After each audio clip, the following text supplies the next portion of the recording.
Assalamualaikum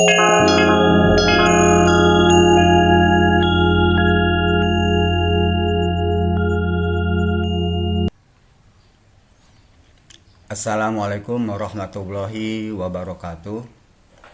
Seperti yang sudah saya sampaikan pada video sebelumnya, bahwa pada kesempatan ini saya akan membagikan cara mudah dan cepat dalam menyusun RPP pembelajaran mendalam.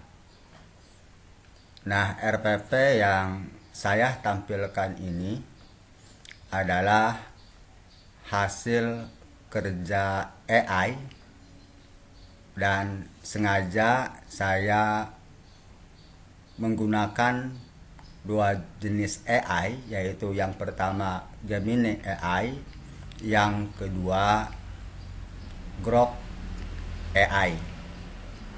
Maksudnya sebagai pembanding.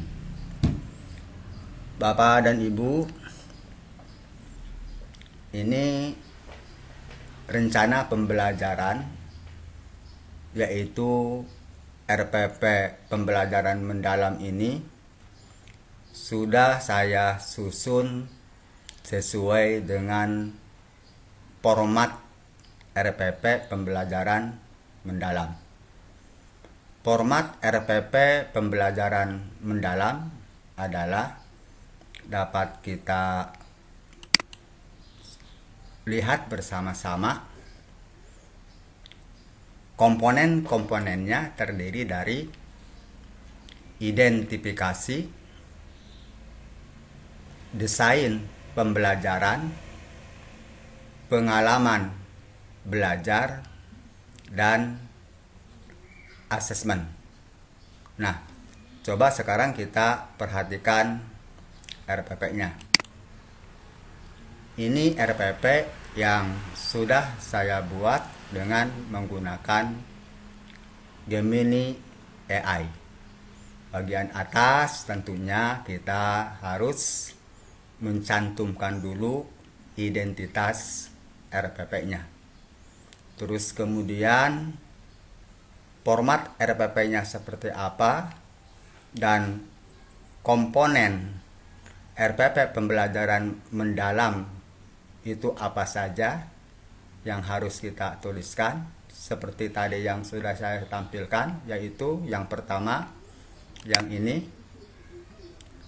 identifikasi, terus yang kedua desain pembelajaran, terus berikutnya yang ketiga pengalaman belajar, dan yang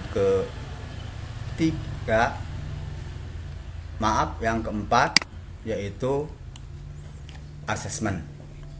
Ini sudah termuat di RPP yang saya buat ini.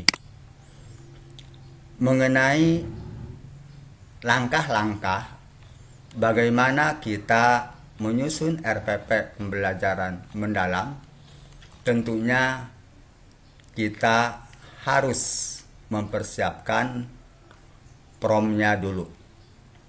Akan saya tampilkan prompt untuk membuat RPP pembelajaran mendalam.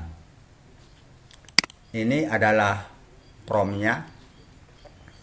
Buatkan RPP pembelajaran mendalam untuk mata pelajaran ilmu pengetahuan alam dan sosial IPAS fase B kelas 4 dengan materi mengubah bentuk energi untuk 4 kali pertemuan lengkap dengan rubrik penilaiannya dan menggunakan pendekatan inquiry.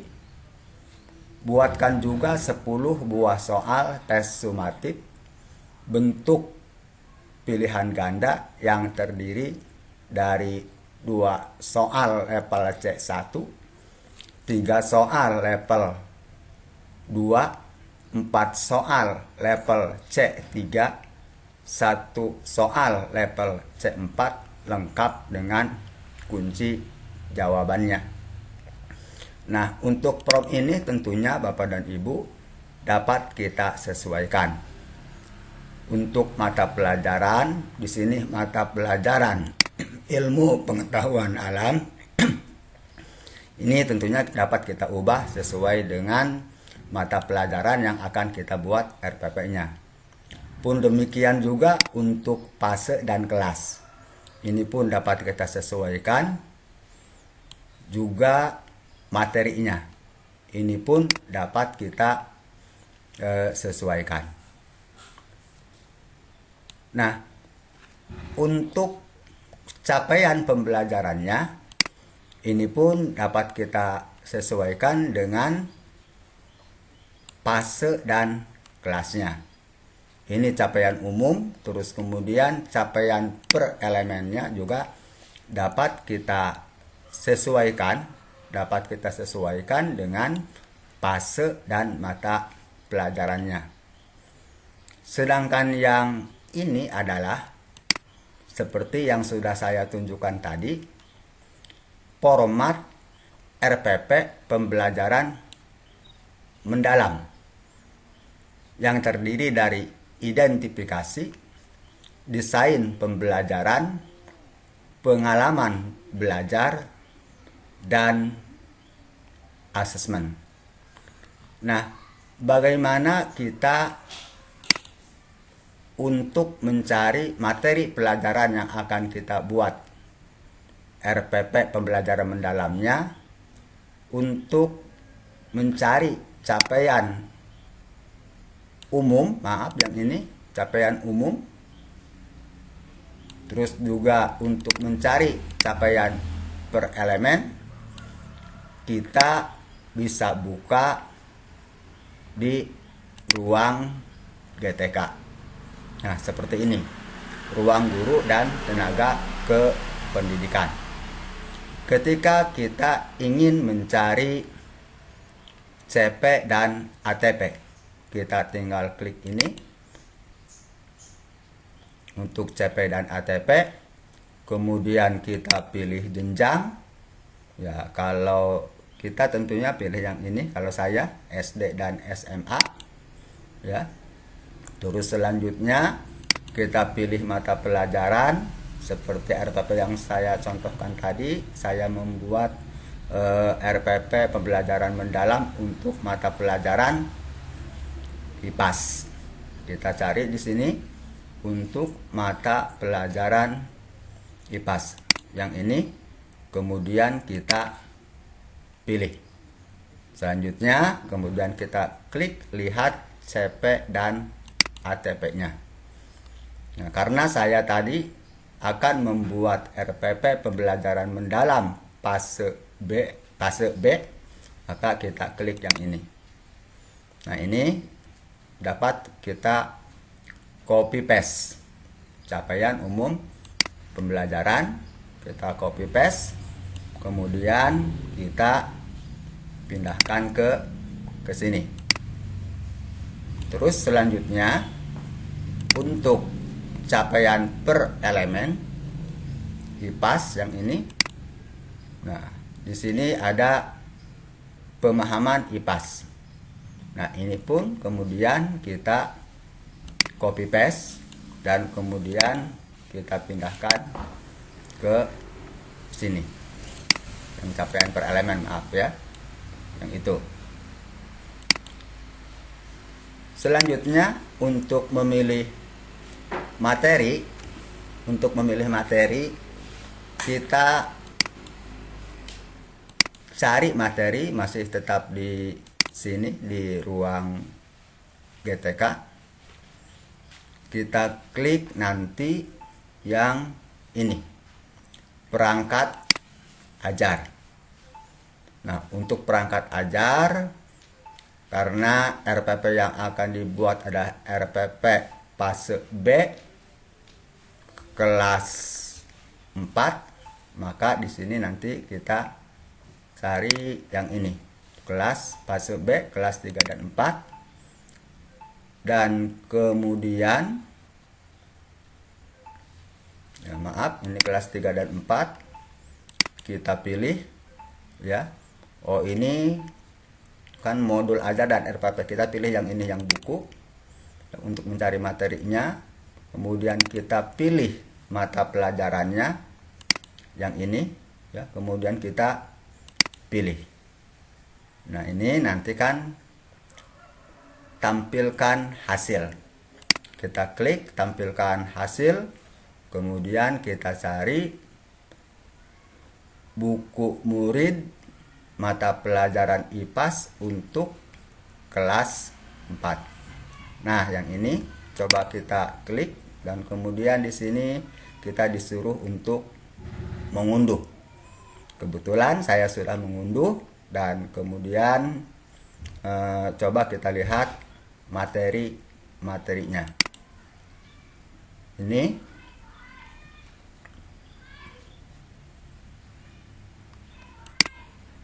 maaf,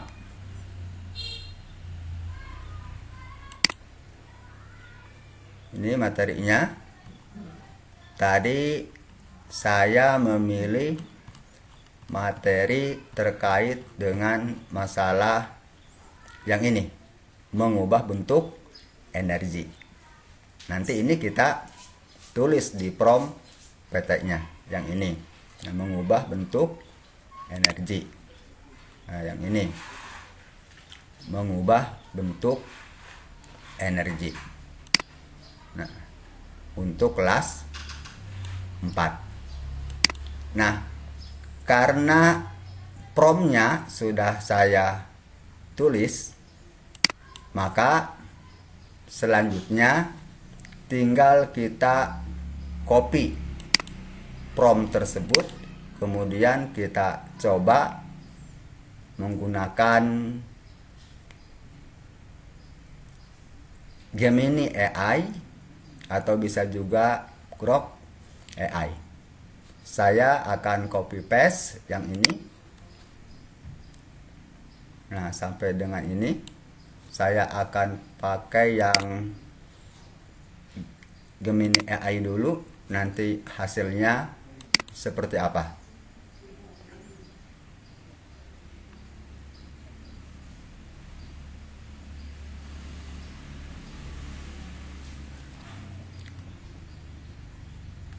Kita tempel di sini atau paste di sini.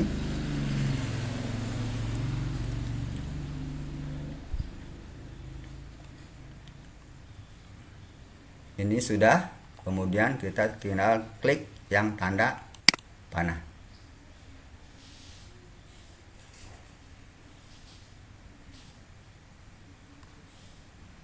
Ini Gemini AI-nya sedang bekerja. Nanti kita lihat.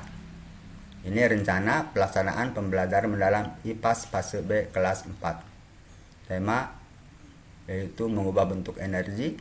Ya, ini adalah hasil kerja Gemini AI.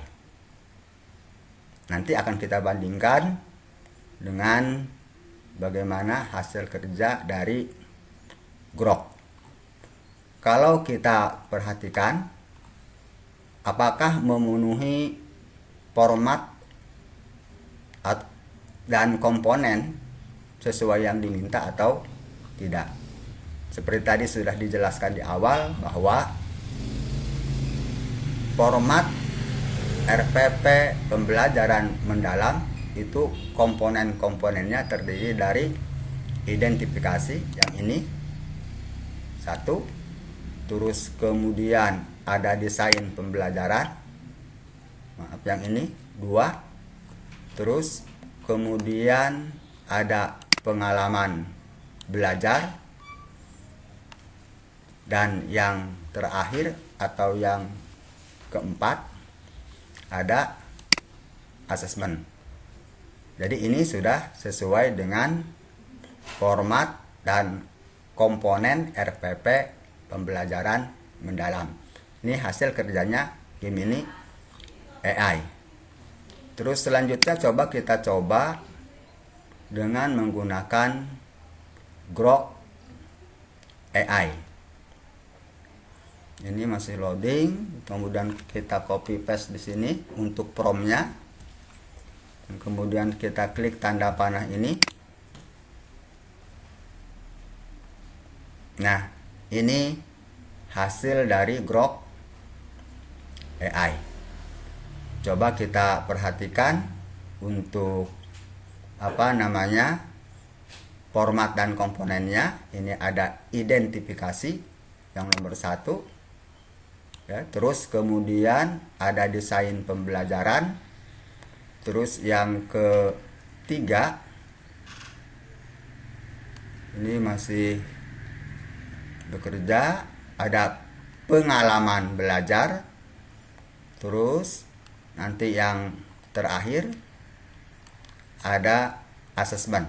Ada tidak, coba ini hasil kerja Grok AI. Kalau jumlah pertemuannya di sini sudah sesuai, ada 4 kali pertemuan sesuai dengan prom, ya. Ini pertemuan yang terakhir, itu pertemuan yang keempat. Kita cari terus ke bawah. Nah, ini ternyata asesmennya juga ada. Jadi ini sudah sesuai dengan format RPP dan komponen RPP pembelajaran mendalam. Hanya yang perlu kita perhatikan di sini, baik di Gemini AI maupun di Grok, ketika kita berbicara mengenai dimensi profil lulusan, ternyata baik Gemini AI maupun Grok AI ini masih membaca sesuai dengan dimensi profil pelajar Pancasila.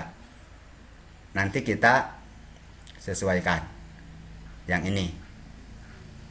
Pun demikian juga yang di Grok AI. Grok AI di sini masih membacanya yang 6 dimensi profil pelajar Pancasila. Di sini beriman, bertakwa kepada Tuhan Yang Maha Esa dan berharap mulia. Nanti kita sesuaikan dengan yang 8 dimensi profil lulusan. Ini nanti kita sesuaikan. Seperti kita ketahui Bapak dan Ibu, bahwa AI, apapun nama AI-nya tersebut, hanya sekedar alat bantu. Artinya, terkait dengan RPP pembelajaran mendalam yang kita buat itu, hasil kerja dari AI harus kita sesuaikan. Seperti contohnya tadi, kita minta terkait dengan 8 dimensi profil lulusan, tetapi yang muncul malah yang 6 dimensi profil pelajar Pancasila. Nah, ini yang sudah saya sesuaikan untuk dimensi profil lulusan. Contohnya, keimanan dan ketakwaan terhadap Tuhan Yang Maha Esa, ini DPL 1. Yang dimaksud dengan DPL 1 itu adalah dimensi profil lulusan 1. Penalaran kritis, ini DPL 3. Terus selanjutnya kreativitas DPL 4. Dan kemandirian DPL 6. Kolaborasi DPL 5. Ini yang hasil kerja yang tadi, yang dari Gemini. Ini yang dari AI, yang dari Grok. Yang dari Grok coba kita lihat untuk dimensi profil lulusannya. Di sini masih dimensi profil pelajar Pancasila. Nah, ini nanti dapat kita ubah ya menjadi dimensi profil lulusan. Kalau ini sudah saya sesuaikan, penalaran kritis DPL 3, kreativitas DPL 4, kolaborasi DPL 5, kemandirian DPL 6. Nah, kalau kita perhatikan dari awal, mulai dari identitas RPP, ya sampai dengan kepada asesmen, ini kok banyak sekali begitu, atau mungkin ya membuat kita menjadi bingung. Tapi Bapak dan Ibu tidak usah bingung, sebab ketika kita berbicara mengenai RPP dan komponen inti dari RPP pembelajaran itu sebetulnya hanya ada 3. Yang pertama adalah tujuan pembelajaran, yang kedua kegiatan belajar mengajar, dan yang ketiga adalah asesmen. Sedangkan di sini di RPP pembelajaran mendalam ini kok banyak amat. Nah, perlu kita pahami bersama bahwa untuk aspek-aspek lain ya yang ada di RPP itu sifatnya opsional. Artinya ditulis di RPP seperti ini boleh, tidak ditulis pun tidak apa-apa.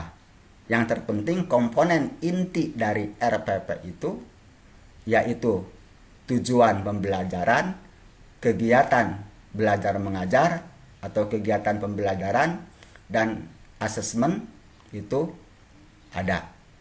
Sedangkan yang lainnya itu sifatnya opsional, tidak wajib untuk ditulis. Kalaupun tidak ditulis itu tidak menjadi masalah. Saya ingin menggarisbawahi dalam hal ini. Ingat, tidak wajib untuk tidak wajib untuk ditulis, tetapi kita wajib untuk mengetahuinya. Contohnya terkait dengan masalah identifikasi. Ya, kita wajib mengetahuinya karena kan kita akan melaksanakan pembelajaran mendalam.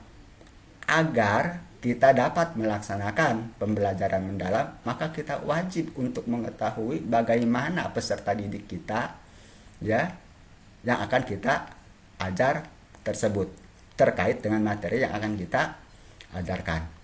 Kita pun wajib untuk mengetahui karakteristik mata pelajarannya. Kita pun wajib untuk mengetahui dimensi profil lulusannya dan selanjutnya. Itu wajib kita ketahui ya. Tetapi mengenai ditulis atau tidak di RPP ini itu adalah sifatnya opsional. Bapak dan Ibu tidak usah khawatir mengenai contoh RPP dan prom untuk membuat RPP akan saya sematkan di deskripsi. Demikian, semoga penjelasan ini dapat membantu Bapak dan Ibu dalam menyusun RPP pembelajaran mendalam. Saya berpesan kepada diri saya sendiri, mari kita terus belajar, kita sukseskan program dari Kementerian Pendidikan Dasar dan Menengah untuk menciptakan pendidikan yang bermutu untuk semua. Sekali lagi, semoga membantu. Demikian, Assalamualaikum warahmatullahi wabarakatuh.